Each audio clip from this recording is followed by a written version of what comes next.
রে নূরের দলে দলে নবী, নূরের দলে দলে নবী, নবী সাল্লাল্লাহু আলাইহি জামিনার ঘরে আমিনার ঘরে হুর পরীর মেলা রে।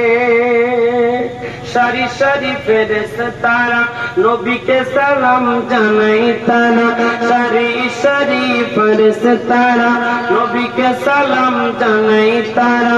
মারহাবা ইয়া রাসূলুল্লাহ, মারহাবা ইয়া রাসূলুল্লাহ, তারিয়ে সালাম জানাই রে। আজ আমিনার ঘরে মা আমিনার ঘরে ওর পরীর মেলা রে। আল্লাহুম্মা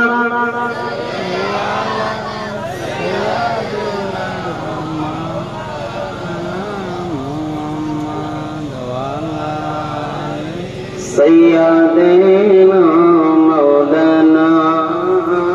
ইকো নাই না, ইকো দিতে বলুন তো মাইগলাকে। আলী সাইয়্যিদিনা মাওলানা, এই মোহাব্বতে পড়েন মাওলানা মুহাম্মদ সাল্লাল্লাহু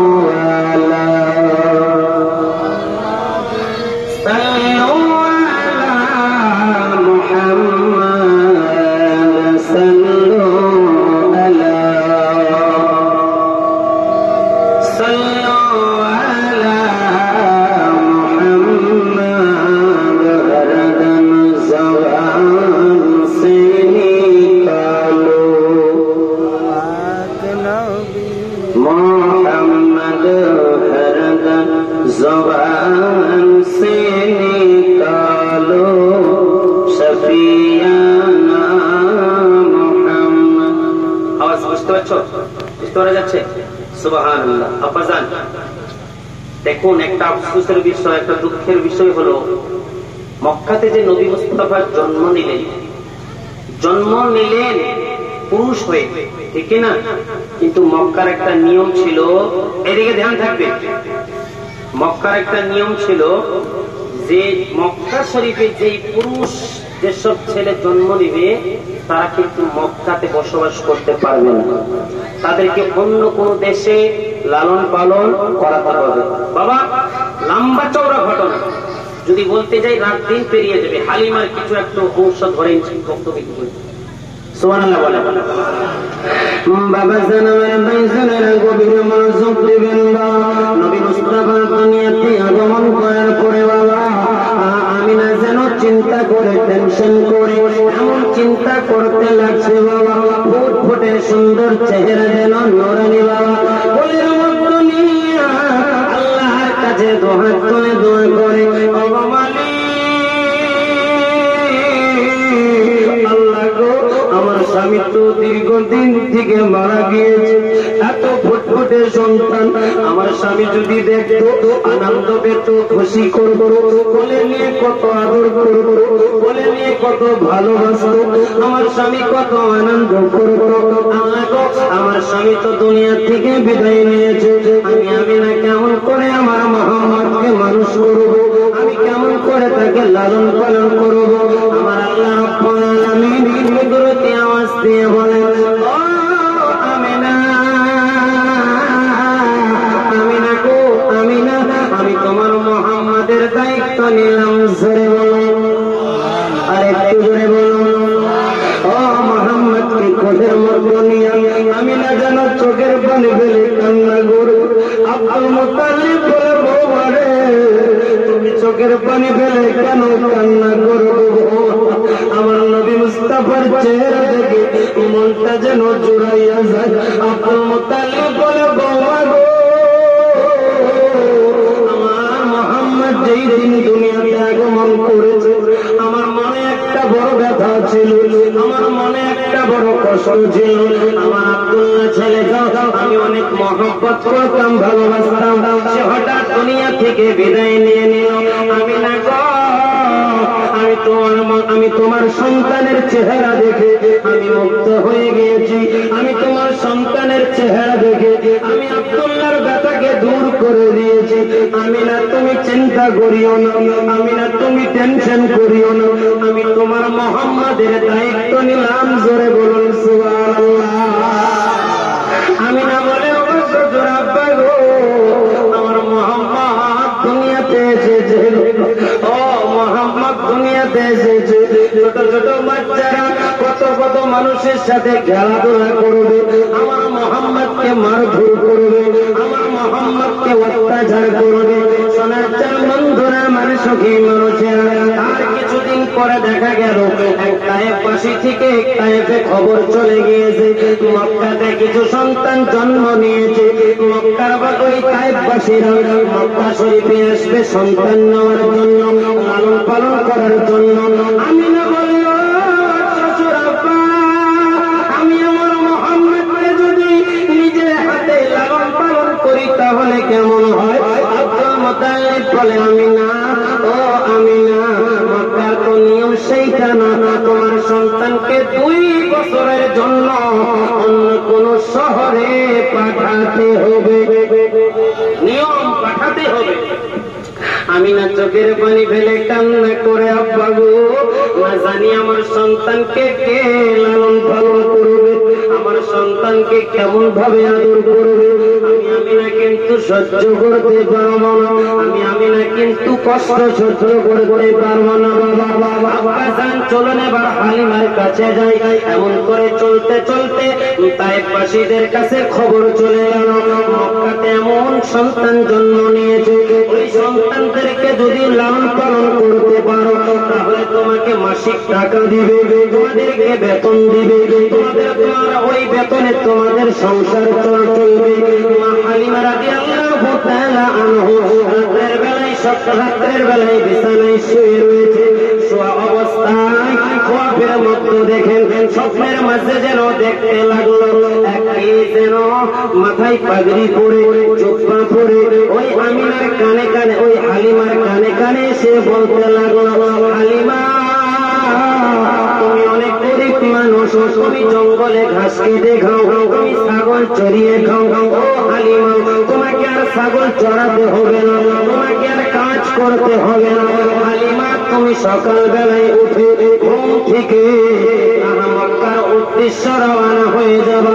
ওই মক্কাতে এমন একটা সন্তান জন্ম নিয়েছে যার দাদার নাম হলো আব্দুল মুত্তালিব, যার বাবার নাম হলো আব্দুল্লাহ, তার মায়ের নাম হলো আমিনা, আর সন্তানের নাম হবে মুহাম্মদ। হালিমা তুমি দেরি করিও না, সকাল বেলায় ঘুম থেকে উঠে নিজের স্বামীকে যেন খুঁচাইতে লাগলো, স্বামী ও প্রাণের স্বামী গো, আমি রাতের বেলায় স্বপ্নের মাঝে দেখেছি এমন এক সন্তান জন্ম নিয়েছে মক্কা শহরে। ওই সন্তানকে যদি লালন পালন করতে পারি আমার আর দুঃখ রইবে না, আমার আর কষ্ট রইবে না, আমার আল্লাহ আমার দুঃখকে দূর করিয়া দেবে। স্বামী গো দেরি করিও না। তাইফের মহিলারা মক্কার উদ্দেশ্যে গিয়েছে বাচ্চা আনার জন্য। আমি যেই সন্তানকে স্বপ্নে দেখেছি ওই সন্তানকে হয়তো কোনো মহিলা লালন পালন করার জন্য নিয়ে নিতে পারে গো স্বামী, আপনি দেরি করিয়েন না। সকাল বেলায় মুখ ধুয়ে বাবা হারিস যেন বলতে লাগলো, গো বিবি আমরা যে মক্কার উদ্দেশ্যে রওনা হব, কি নিয়ে রওনা হব? আমাদের উৎমিতাটা দুর্বল হয়ে গিয়েছে। হালিমা তোমার শরীরটা দুর্বল হয়ে গিয়েছে। হালিমা বলল, প্রাণের স্বামী গো, যতই নরম হোক না কেন, যতই দুর্বল হোক না কেন, আমাকে মক্কার উদ্দেশ্য যেতে হবে। স্বামী গো আপনি দেরি করিয়েন না। ওই নরম উটটাকে নিয়ে দুর্বল উটটাকে নিয়ে হালিমা যেন ছুটতে আরম্ভ করলো। সরে বলুন সুবহানাল্লাহ। আরেকটু জোরে।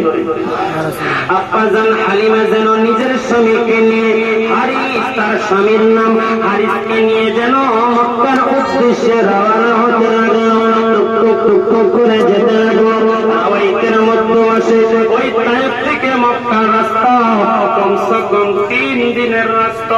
কয় দিনে? নরমাল উটটাকে নিয়ে দুর্বল উটটাকে নিয়ে 9 বার করেছে, 9 বার উঠিয়েছে।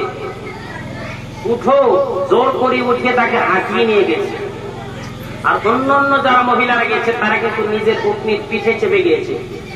আর হালিমা নিজের স্বামীকে হাঁটিয়ে সঙ্গে উটনিকে নিয়ে জোরে বলেন সুবহানাল্লাহ। বাবা কি অবস্থা বলুন, মক্কা যখন খাওয়া পাওয়া অবস্থা বাবা, ওই উটনিটা আবার যেন জমিনের মধ্যে পড়ে গেল। আরিস যেন বিরক্ত হয়ে গেল, আরিস যেন রাগান্ত অবস্থায় বলে দিল, বিবি বিবি রে, আমি আর আগাইতে পারবো না, আমিও ক্লান্ত হয়ে গিয়েছি, আমিও হয়রান হয়ে গিয়েছি, আমি উটনির কাছে বসে রয়ে যাই। হালিমা তুমি যাও মক্কাতে ঢুকে যাও, মক্কাতে যেই বাচ্চাকে লালন পালন করতে দেবে তাকে তুমি তাড়াতাড়ি নিয়ে আসো। গাছ ধরে বলুন সুবহানাল্লাহ। হালিমা বলেছে স্বামী আপনি উটনির কাছে বসে রয়ে যান, আমি বাচ্চাটাকে তাড়াতাড়ি নিয়ে আসছি। কাবা শরীফের পাশ দিয়ে যখন যাচ্ছিলেন বাবা, দিকে ধ্যান দিবেন, ধ্যান দিবেন বাবা, বক্তব্য হচ্ছে, আমি আমাকে বলছি না, রাসূলের বায়ান প্রকাশ করছি, ঠিক না? আপনারা যদি না শোনেন কাকে বলবো, কাকে শোনাবো? একবার বলেন ইয়া রাসূলুল্লাহ। তার জন্যই কবি বলেন, আমি তোমার প্রেমের ভিখারি ইয়া রাসূলুল্লাহ, আমি তোমার প্রেমের ভিখারি ইয়া হাবিবাল্লাহ ইয়া নবী আল্লাহ, আমি তোমার প্রেমের ভিখারি, আমি তোমার প্রেমের ভিখারি ইয়া রাসূলুল্লাহ, আমি তোমার প্রেমের ভিখারি। জোরে বলো সুবহানাল্লাহ। গজলটা রেখে দিই, শেষে গাইব, শেষে গাইব, বক্তব্যটা শেষ করে দিই। তোমারি প্রেমের গো রাসূল নাই যে তুলনা, নাই যে তুলনা গো রাসূল নাই যে তুলনা, তোমারি প্রেমের গো রাসূল নাই যে তুলনা, নাই যে তুলনা গো রাসূল নাই যে তুলনা, তোমার প্রেমে জিন্দা হইল উস্তুন হান্নানা ইয়া রাসূলুল্লাহ, আমি তোমার প্রেমের ভিখারি ইয়া হাবিবাল্লাহ ইয়া নবী আল্লাহ। সবাই বলেন আমি তোমার প্রেমের ভিখারি, বলো আমি তোমার প্রেমের ভিখারি ইয়া রাসূলুল্লাহ, আমি তোমার প্রেমের ভিখারি, বলো আমি তোমার প্রেমের ভিখারি ইয়া রাসূলুল্লাহ, আমি তোমার প্রেমের ভিখারি, আমি তোমার প্রেমের ভিখারি ইয়া রাসূলুল্লাহ, আমি তোমার প্রেমের ভিখারি ইয়া হাবিবাল্লাহ ইয়া নবী আল্লাহ, আমি তোমার ভিখারি। তোমারি প্রেমেতে আমার কলিজায় আঙ্গার, কলিজায় আঙ্গার গো রাসূল কলিজায় আঙ্গার, তোমারি প্রেমেতে আমার কলিজায় আঙ্গার, কলিজায় আঙ্গার গো রাসূল কলিজায় আঙ্গার, দিদার দিয়ে ধন্য করো সাকিয়ে কাউসার ইয়া রাসূলুল্লাহ, আমি তোমার প্রেমের ভিখারি ইয়া হাবিবাল্লাহ ইয়া নবী আল্লাহ, তোমার প্রেমের ভিখারি। যাও উঠাও দিদার দেখা ধন্য করো মুরে, ধন্য করো মুরে গো রাসূল ধন্য করো মুরে, যাও উঠাও দেখাও ধন্য করো মুরে, ধন্য ধন্য করো রে, তোমার দিদার বহনে প্রাণ যে বাঁচে না ইয়া রাসূলুল্লাহ, আমি তোমার প্রেমের ভিখারি, আমি তোমার ভিখারি ইয়া হাবিবাল্লাহ, আমি তোমার প্রেমের ভিখারি ইয়া হাবিবাল্লাহ ইয়া নবী আল্লাহ, আমি তোমার প্রেমের ভিখারি ইয়া রাসূলুল্লাহ,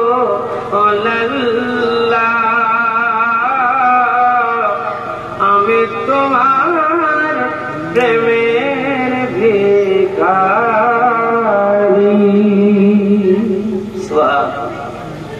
হুজুর আমাকে খাসতি একবার বলো ইয়া রাসূলুল্লাহ, ইয়া রাসূলুল্লাহ, হাত তুলে বলুন ইয়া হাবিবাল্লাহ, ইয়া হাবিবাল্লাহ। তাহলে ঘটনা দিকে যাওয়া যাক। এসছি যদি শেষ করে দিই ঘটনাটা। আব্বা জান চলো না গিয়ে যাই, বাবা খালি বদর শুনলে হবে, বক্তব্য তো শুনতে হবে নাকি? হ্যাঁ, বাবা হালিম রাদিয়াল্লাহু তাআলা আনহু তার স্বামীকে বললেন, স্বামী গো এই জায়গায় তুমি বসে রয়ে যান, আমি মুহাম্মদকে নিয়ে আসছি। হালিম রাদিয়াল্লাহু তাআলা আনহু যখন মক্কা শহরে ঢুকে গেল, বাবা কাবা শরীফের খোঁজ দিয়ে যায়, আব্দুল মুত্তালিবের সঙ্গে দেখা হলো। আব্দুল মুত্তালিব বলেন, ও ভদ্র মহিলা তোমার নাম কি? কি বলছে? ও ভদ্র মহিলা তোমার নাম কি? হালিমা বলেন, ও আমার নাম হলো হালিমা। বলে তোমার বাড়ি কোথায়? বলে আমার বাড়ি তায়েফ দেশে। বলে আপনার স্বামীর নাম কি?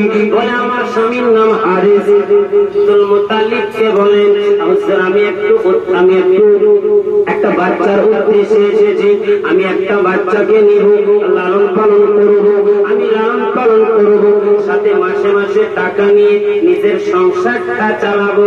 জোরে বলুন সুবহানাল্লাহ। সংসারটা চালাবো, বাচ্চা আমি নিতে এসছি। আব্দুল মুত্তালিব বলেন, ও হালিমা আসতে দেরি করে দিয়েছো, তায়েফ থেকে অনেক কটা মহিলা এসেছিল, সবাই বাচ্চা নিয়ে চলে গিয়েছে, কিন্তু একটা বাচ্চা আমিনার ঘরের মধ্যে রয়ে গিয়েছে। বলে ওই বাচ্চাকে লাই নাই কেন? বলে গরিব মা বলে, বাপ নাই বলে, এতিম সন্তান বলে তায়েফের মহিলারা মুহাম্মদকে লাই নাই। এতিম বলে লাইনি, গরিব বলে লাইনি। মহিলারা আসছে লোভে, কথা বুঝবেন ভালো করে। মক্কাতে আসছে বাচ্চা নিতে, কিন্তু তাদের নিয়ত হচ্ছে বাচ্চা পেলে দিব, লালন পালন করে দিব, কিন্তু মাসে মাসে টাকা নিবে। বুঝতে পারছেন না? আপনাদের এখানে কি বলে এটাকে? হ্যাঁ, একটা বাচ্চাকে যে লেয়, আমার ছেলে নেই, আমি হুজুরের কাছ থেকে ছেলে ধার নিলাম, ওটাকে কি বলেন? পুষনা বলেন, পুষানি বলে, পুষানি বলে, স্যাম পুষানি দিবি। মা আমিনা রাদিয়াল্লাহু তাআলা আনহা মুহাম্মদকে, আব্বাজান ভাই বোনেরা, হালিমা তখন জিজ্ঞাসা করলেন, আপনার নাম কি? হালিমা জিজ্ঞাসা করার সঙ্গে সঙ্গে ওই মুরব্বী বলছে, আমার নাম হলো আব্দুল মুত্তালিব। বলে আপনার সন্তানের নাম কি? বলে আমার সন্তানের নাম আব্দুল্লাহ। বলে আপনার বৌমার নাম কি? বলে আমার বৌমার নাম আমিনা। আপনার পোতার নাম কি? বলে আমার পোতার নাম হলো মুহাম্মদ। জোরে বলুন সুবহানাল্লাহ। আর একটু জোরে বলুন। মিস করবেন না বাবা, এত সুন্দর ঘটনা কোথায় পাবেন? পাবেন কোথায়? সবার মুখে সবকিছু বাণী মানায় না, ঠিক কিনা? আছে না বাবা? হালিমা রাদিয়াল্লাহু তাআলা যখন জিজ্ঞাসা করলো, আমার নাম যখন বলে দিল, তখন হালিমার স্বপ্নের কথা মনে পড়ে গেল। স্বপ্নের মধ্যে কে যেন দেখিয়েছিল, মক্কাতে এমন এমন নাম হবে, তার নাম হবে মুহাম্মদ, তার বাপের নাম হবে আব্দুল্লাহ, তার মায়ের নাম হবে আমিনা। ওগো হালিমা, ওই সন্তানকে যদি তুমি লালন পালন করতে পারো, আমার আল্লাহ তোমার দুঃখকে দূর করিয়ে দেবে, আমার আল্লাহ তোমার কষ্টকে দূর করিয়ে দেবে। হালিমা রাদিয়াল্লাহু তাআলা আনহু বললেন, ও আব্দুল মুত্তালিব, আপনার পোতাকে আমাকে দেন, আমি লালন পালন করব। হালিমা যখন আমিনার ঘরের কাছে গিয়েছেন, হালিমা বর্ণনা করেন, আমি যখন মোহাম্মদের ঘরে প্রবেশ করেছি, আমি যখন আমিনার ঘরে প্রবেশ করেছি, আহা পুরো ঘরটা যেন খুশবুতে খুশবু করছিল। আর একটু জোরে বলুন।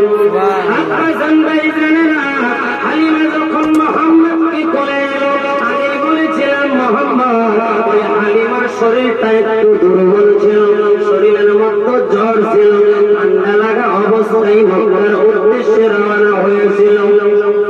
হালিমা যখন আমিনার রুমের মধ্যে ঢুকলো, আমি আমিনাকে বলছে, বুবুরে আপনার মোহাম্মদকে আমার কোলে দাও। হালিমা দেখতে পেল, আহা আমিনার কোলে যেন ফুটফুটে একটা সন্তান, চেহারা যেন টকটক করতেছে, নূর নূর নূর জ্বলতেছিল বাবা। হালিমা বলে, ও আমিনা, আপনার বাচ্চাটাকে আমাকে কোলের মধ্যে দেন। আমিনা বলেন, ও হালিমা, তোমার নাম কি আর তোমার বাড়ি কোথায়? বলে, আমি বাচ্চা নেওয়ার উদ্দেশ্য এসেছিলাম, আমি আপনার বাচ্চাকে লালন পালন করতে চাই। আমিনা বলেন, ও হালিমা, তুমি যে শহর থেকে এসেছো, ওই শহর থেকে অনেক কটা মহিলা এসেছিল, তারা আমার মোহাম্মদকে ইগনোর করে চলে গিয়েছে। আমি গরিব বলে, তার আব্বা নাই বলে, মাসে মাসে টাকা দিতে পারবে না বলে আমার মোহাম্মদকে তারা নিজের সন্তান রূপে মানে নাই। হালিমা, তুমিও কি মানবে না? তুমিও কি আমার সন্তানকে ইগনোর করে চলে যাবে? হালিমা বলে, আমি না বুবুরে, তোমার মোহাম্মদকে কোলের মধ্যে দাও, আমি তোমার মোহাম্মদকে দুধ পান করাবো। আরো জোরে বলুন। তোমার মোহাম্মদকে দুধ পান করাবো। আমিনা বলেন, ও হালিমা, হালিমা রে, আমার মোহাম্মদ এতিম মোহাম্মদ, তার বাপ পেটে অবস্থায় মারা গিয়েছে। আমার মোহাম্মদ যখন পেটে ছিল তখন তার আব্বা মারা গিয়েছে, দুনিয়াতে এতিম হয়েছে, দুনিয়াতে ভূমিষ্ঠ হয়েছে। হালিমা রে, তুমি আমার সন্তানকে যদি লালন পালন করার জন্য লাও, কিন্তু একটা রিকোয়েস্ট থাকবে, একটা কথা আমার কাছে দাও, আমার মোহাম্মদকে তোমার নিজের সন্তানের মতো ভালোবাসবে। সুবহানাল্লাহ বলে। আমার মোহাম্মদকে তোমার নিজের সন্তানের থেকে বেশি ভালোবাসবে, আমার মোহাম্মদকে তুমি কখনো কষ্ট দিবে না। হালিমা বলে, আমি না, তোমার কাছে কথা দিচ্ছি, আমার মোহাম্মদকে আমি কোনদিন চুল পরিমাণ কষ্ট দিব না। হালিমা যেন বলতে লাগলো, ও পৃথিবীর মানুষ, আমি যখন মোহাম্মদকে কোলের মধ্যে নিলাম, আল্লাহর কসম করে বলি, শরীরের মধ্যে জ্বর ছিল, ঠান্ডা লাগা ছিল, শরীর পাতলা হয়ে গিয়েছিল। মোহাম্মদকে কোলে আমার সঙ্গে সঙ্গে শরীরের মধ্যে যেন একটা শিরন শুরু হয়ে গেল। ওই নূর মোহাম্মদকে কোলে নামার সাথে সাথে শরীরের মধ্যে যেন একটা ঝাঁকি মারলো। আমি একটু করে দেখতে পেলাম আমার শরীরটা যেন আগের মতো হয়ে গিয়েছে। জোরে বলুন আর একটু জোরে বলুন সুবহানাল্লাহ। শরীর যেন ঠিকঠাক হয়ে গেল। মক্কা থেকে এখন তায়েফে রওনা হবে। আব্দুল মুতাল্লিব বলে, ও হালিমা, আমার পুতার চেহারাটা আমি শেষ বেলায় একটু দেখলে, মোহাম্মদকে তুমি কখনো কষ্ট দিও না, মোহাম্মদকে কখনো গালাগালি করিও না, মোহাম্মদকে কখনো তুমি দুঃখ দিও না রে হালিমা। হালিমা বলে, ও শরীফের কাদিম, আমি আপনার কাছে কথা দিচ্ছি গো, আমার সন্তানকে যেমন ভালোবাসি আমি ঠিক তেমন করে মোহাম্মদকে ভালোবাসি গো। মোহাম্মদকে কোলের মধ্যে নিয়ে যখন স্থানে লাগিয়েছে দুধ পান করার জন্য, মোহাম্মদ একটা দুধ পান করেছে, তার জন্যই বলে আমার মোহাম্মদের দুধ মার নাম হলো হালিমা। সেই মক্কা শরীফে দুধ পান করাচ্ছিলেন বাবা। মোহাম্মদকে দুধ স্থানে মুখ লাগিয়েছেন, ডান দিকের স্থানটা খাওয়া হয়ে গিয়েছে, বাম দিকের স্থানে মুখ লাগায়। আমার মোহাম্মদ কিন্তু দুধ পান করে না। আমার মোহাম্মদ কিন্তু জানে ওই হালিমার একটা সন্তান রয়েছে, আর ওই সন্তানটাকে তাইফে রেখে এসেছে। মোহাম্মদ কিন্তু জানে, ওই কচি অবস্থায় জানে, আমি যদি দুইটা দুধ পান করে নি তাহলে আমার সব ভাই কোন দুধটা পান করিবে। তার জন্য আমার নবী মুস্তাফা সেই দিন একটা দুধ পান করেছিল। যখন মক্কা থেকে বিদায় নিল, আমিনা যেন ঝরঝর করে কান্না করে আব্দুল মুত্তালিব মাথায় হাত দিয়ে বলে, বৌমা অবস্থায় কান্না গুলি হলো, তোমার যখন ইচ্ছা হবে তখন তুমি দেখতে যাবে তোমার মোহাম্মদকে। হালিমা তখন ছুটতে আরম্ভ করলো। বাবা ওই হারিসকে যেই জায়গায় বসিয়েছিলেন সেই জায়গায় বসা অবস্থায় হারিস রয়েছে। হারিসকে যে বলেন, আসসালামু আলাইকুম স্বামী। কি বলছে? আসসালামু আলাইকুম স্বামী। হারিস বলছে, কে গো তুমি? বলছে, কেন চিনতে পারছো না? মেরাজ কে আপনি? বলছে, আমি তোমার স্ত্রী মা হালিমা। জোরে বলুন সুবহানাল্লাহ। বলে, তো পরিবর্তন কেমন করে হলো? চেহারা মুটিয়ে গেল কেমন করে? শরীরে তোমার জ্বর ছিল, চেহারা যেন অন্য হয়ে গিয়েছে, নূরে নূরে নূরওয়ালা হয়ে গিয়েছে। বলো গো প্রাণের স্বামী গো, আমি আপনাকে এই জন্যই বলেছিলাম চলুন উদ্দেশ্যে যাব, কাবার উদ্দেশ্যে, মক্কার উদ্দেশ্যে যাব। এমন এক সন্তানকে কোলে নিব, এমন এক সন্তানের দায়িত্ব নিব, সেই সন্তানের দায়িত্ব নিলে আমার আল্লাহ রাব্বুল আলামিন আমার পুরো লাইফটাকে চেঞ্জ করে দিবে। জোরে বলুন সুবহানাল্লাহ।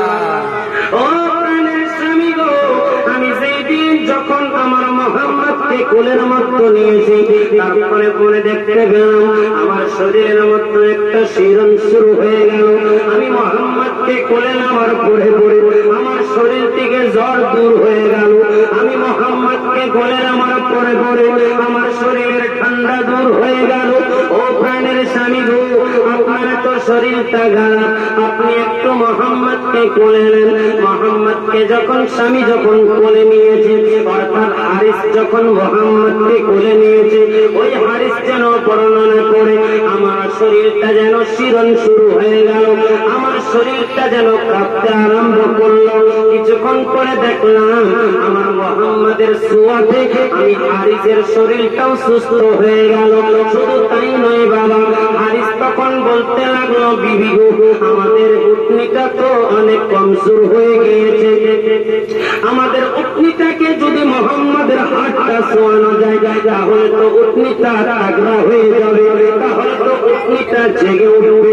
আব্বাসান ভাইজানেরা, হালিমা রাদিয়াল্লাহু তাআলা আনহু ওই উটনির গায়ে যখন মোহাম্মদের হাত দিয়েছে, আল্লাহর কসম করে বলি নবীর ছোঁয়াতে উটটা দাঁড়িয়ে গিয়েছেন। জোরে বলুন সুবহানাল্লাহ। তারপর হারিস বলেন, আমি ও হালিমা, হালিমা রে, আমি যদি মক্কার উদ্দেশ্যে না আসতাম এত সুন্দর বাচ্চা আমি তো কোনোদিনই পেতাম না।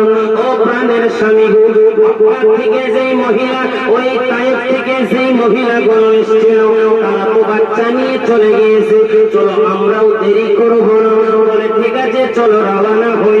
বাবা ওটের উপরে যখন চেপে গেল, আগে হারিস চেপেছে, তারপরে হালিমা চেপেছে, আর হালিমার কোলে আমার নবী মোহাম্মদ রয়েছে। জোরে বলুন আমার নবী মোহাম্মদ রয়েছে। হারিস নবী মুস্তাফা আগে থাকার কারণে উটনি কিন্তু আর চলে না, উটনি চলে না, বাপ হচ্ছে তবু উটনি চলে না। হালিমা বলে, ও প্রাণের স্বামী, আমাকে আগে দাও, আমি মোহাম্মদকে কোলে নিয়ে আগে বসাবো, নিশ্চয় উটনিটা চলতে লাগবে। জোরে বলুন সুবহানাল্লাহ। হালিমা যখন মোহাম্মদকে কোলে নিয়ে আগে বসেছে, হালিমা বলেন আমার উটনিটা এত দূরত্ব চলতে লেগেছিল, এত স্পিড চলতে লেগেছিল, সেই টাইপ থেকে মহিলাগুলো এসেছিল, তাদের আগে আমার উটনিটা চলে গেল। জোরে বলুন সুবহানাল্লাহ। ওই মহিলারা বলে, ও হালিমা, তোমার শরীরটা অসুস্থ ছিল, তোমার পত্নীটা পাতলা বড় ছিল, তোমার পত্নীটা চলতে পারছিল না। এত দূরত্ব কিসের জন্য চলছে? তুমি কি কোন রকম ডাক্তার দেখিয়েছো? তুমি কি কোন রকম কবিরাজ দেখিয়েছো? হালিমা বলে না রে না, এই নূরে মুহাম্মাদের কারণে আমার পত্নীটা দূরত্ব চলতে লাগছে। জোরে বলুন সুবহানাল্লাহ। মক্কা শরীফ থেকে যখন তায়েফে চলে গেলেন,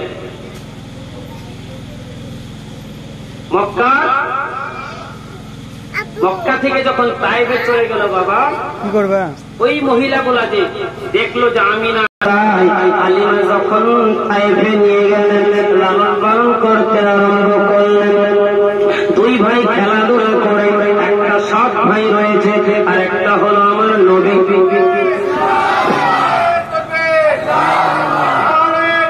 ইয়া রাসূলুল্লাহ, ইয়া রাসূলুল্লাহ, জিন্দাবাদ জিন্দাবাদ।